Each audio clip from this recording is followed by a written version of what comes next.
هنرمند کرد سوریه نافدار خیر و عباس که بشداری کنفرانسا کردن دیاسپورای لبرلین آلمانیای بو دبیجه او وکو هنرمند پشتگیری دده هولن نزی کرنا جواکن کرد لدیاسپورای خیر و عباس و هنرمند نافدار دلنیا رزازی حسن شریف یکبون ایوب علی لدریجیا دروجان تبلی کنفرانس بو هجمار کستران جا آماده را پیشکش کردن و براسی جی به دل وان بون. جبو که ام بهتر بحثا رولا هنرمندان ده هولین نزی کرنا روندن کرد لدرو بکن نه هنرمند خیر و عباس جه آلمانیای بریا سکایپ بمرایه دم باش ما مستخیرو موزیک دکار رولا که چاوا ده نزی کرنا کردان ده بلیزل گور خوندناته. د بیرو بهوری من دا هر تم رولا هنرمند هیا چه علی جواکی دبی چه وکودیت یعنی او کنفرانسی دیاسپورا البرلین یعنی مدید پشتی کنگره بچه اهتمامك تایبت براسیل هنرمند دبی لین رولا هنرمند هر تم هیا ناف جواکا کرده بیرو بهوری من دا معروف کاری گلک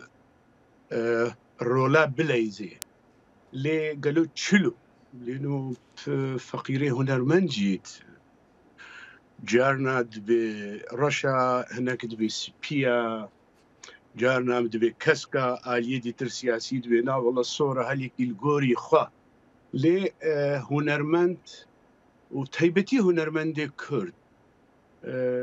باورکن هرگاف جبو ملتی خو هرگاف جبو ولاتی خو لینو اوجی وکوی ملتی کرد بندسته زانی هنرمندی کردی بندسته جبر في كي قال لك غافا كاباش بو اف كونغري قول برلين تشيبو از بينم غافا كاباشا يعني جبو حمو او كسي جو هفدو ناسكرن وجبو رولا هنرمندجي باشه ما مستا اگرم بدن برچاوان کو یعنی وکو هر ملتکی کرد نتنه وهانه ناکوکین سیاسی ناوین آلین ام بیژن پارتیین کردان ده هنه ام بخوازن نخوازن تدبیجی لگور باوریاته هولین وها و باشتر ببن اگر بهتر تدا هنرمند یعنی دنگ بیژن کردان کسایتین وکو او ناوند بن یعنی لدور و کون ببن و باشتر بالگور خواندناته طبعا جو لي أصبحور ناكم أو ربنا هنرمند إنه أو تشتيت سريوي ده وخيالا جبو ملتي خوا أصبحور ناكم أم بقنوي أرمانجا مظن يعني جو هنرمند بي لأنه زعيفون ديكيتيا هنرمند جاهد في أم راست بيجن زاني لأنه هر پارتی کی هر حزب کی هنرمند به عالی خود بریا جواکا هنرمند رولا هری مظل اروپا اوجی براسی شپرزه بو بلا بو هر یک سر عالی پارتی کیه مروف نکاری برحت او آرمان جبو ملتی خوا جبو گلی خوا او پروبلمی یعنی وکن هم بیجن كارثتك مظن تشيد بي روجافاي كردستان انها خطرك قال لك السر كوبانيه يعني قركت فيكي دي كذا انها هنرمند تشلو هالساعات هذا زاني قرك هنرمند حبوا الجم هفبانا تالي نقرت معنا تهيز نقرت معنا وكسر بخوا جبو في ملتي خوا جبر في كيجي از دبيجم تشيد بيج كيماسي هيا اري قاف نباشن لجبو من از دیسه هیچ که ماسیات بینم. باشه. از وگرم سر به خاله براسی خاله که گرینگ علی متخواست از او تبهر ام ببیجن استرانه که باشه که استرانه که کدت کنفرانسی دا پیشکش کردی ام بهر لگل تماشاوان تماشا بکنو از جاردن وگرم جنته.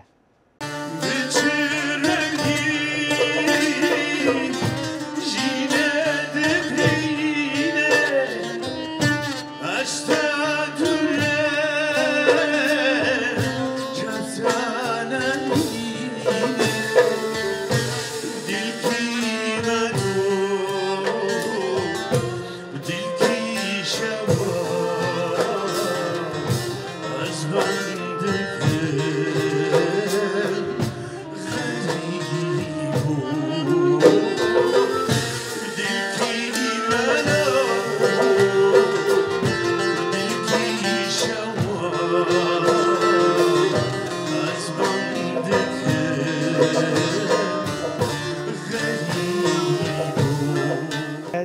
خوش مامۆستا بڕاستی ژی ینی تۆ ینی بە ئەوایەکی سترانێ دەبێژی کۆ هم بە باندۆرە هم ژی هەنێکی دووری تشتێن سیاسیە ژی ئەف ژی خاڵێکە گرنگەش خۆ متخۆس ئەس پشتی سرانی جاردن vەگەرم جەمتە ینی هنەرمەند بخوایە چاوا دەکارێ خۆژوێ تەڤلەهەڤیە سیاسی بپارێزە ینی ناکۆکیین سیاسی گەلەکن لێ هنەرمەند چ جانڕایەکە ئەدەبی ینی جورەیەکە ئەم بژن ببورن یا موزیکی ت جورەیەکە موزیکی هەیە کو تە هەلبژێری بژی ها ئەس vê جورەیە هەلبژێرمش بۆ ئەس دووری سیاستێ و ناکۆکیین سیاسی کەڤم بیرو بەهوەریە مندا کە هونەرمەندی کورد ئەو چ قابێژە زێ دووری ئالیە سیاسی دوور کەوم بەهەوەرکە نابێ ینی ئەم بخوا وەختێ دەسترێنن ئوسترالێما نبێژێ سیاسینە ینی ئەم نکارن ینی کەتیە لاشێ مەدا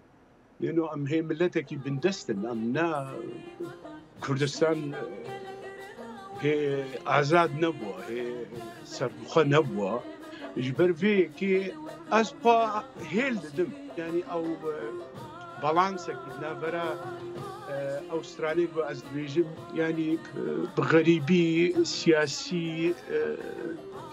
hinekî şoreşgerî ez mîktekê çê dikim lê ez bêjim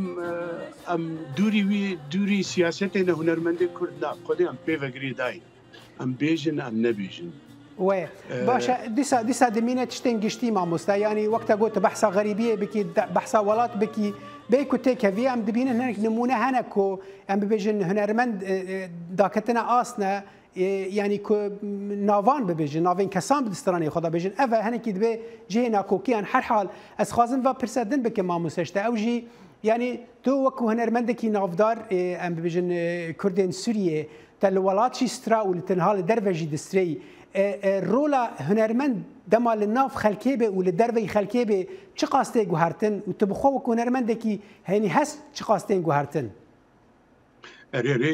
فەرقەکە گەلێکی مەزن هەیە کاوەختێ مرۆڤ دناو ملەتێ خۆ دەبێ و چاو بچاو مرۆڤ کارێ هونەری بکێ و دناوێ جڤاکێدا هونەرێ خۆچێکێ ڕاستی هەستێکی گەلێکی قەوینە تێ مرۆڤ ئالیێ چاند هونەرێدا لێ دووری وڵات ئەوژی تایبەتیکەوێ هەیە یعنی دووری وڵات دیتە وەکە زانێ گەلێک سران بسەر غەریبیە گوتنا ینی باوەڕ بکە حتان هاف چل ساڵێ ما سونە چل ساڵ ئەڵمانیا چێبوو ما دەروی وڵاتم لە ئەڵمانیا هەیە بۆستەک تژوی گوندێخوا ولا ڕۆژئاوای کوردستانی ئەس بێژم شقامش لێ بگرە حتا زیکرایادێمە شامێدا مەجبیر نەکردنا ji ber wê yekî jî pirasî min gelek stran ser xerîbiyê lê di nav civaka xwe de got bi ser axa xwe dana tiştekî dîtir bû باشە مامۆستا ji ber dema me kême bi rastiyê dixwazim pirsa xwe yê dawiyê ji te bikim ew jî di derbarê em bêjin mayîna te li Almanyayê dewrûbera ku tu lê dimînî ببێژین سەرەدەریە تا بە خەلکی کوردرا لێ دەرێ چاوایە و بتایبەتی تژی تە شێوازێکی تایبەت هەیە کۆ ڕەنگە گەلک لێ دەرێ ئەو نەکەن بە تایبەتی سترانên داوەتان تناکی تو سترانên بهتر ێ ئەم ببێژن گران و تشتێن ئەم بێژن تایبەت دکی دانوستاندنە تا بە خەلکێ دیاسپۆرا تایبەتی لە ئەلمانیا رێ چاوە گەست کورتی بەرسەوان بدی چاوە ئەم دەگەێنە هاف ئەس عین ژوێ جڤاکێ قوت نابم ئەم ددن و دستێنە ئەمە سەر گەلک تشتا ئەمە دە ئاخفن لێ باریکی زۆرە ینی ڕاستیژی هەر یەکی تشتێکی بەگرێدایە یێ هونەرێ لێ تایبەتی وەکە ئەس جێگو ئەز لێ بێنم ئەم گەلەکن وەکە ئەز بڕاستی لوا گوندێ خەبم لە ڕۆژاوای کوردستان لێ وەکە جەنابێتە گوت پڕاستی ئەس کێفا من خەتەک هەبێ ئەو تشتێ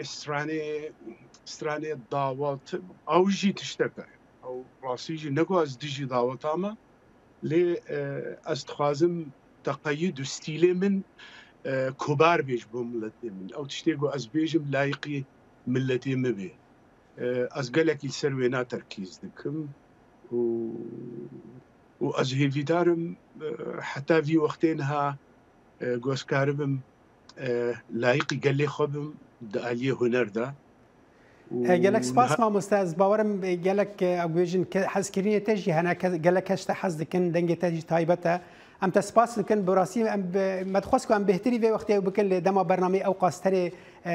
دم جمره هيا گلک سپاس هنرمند نافدار کرد سوری خیرو عباس تج المانیا مرابوی سپاس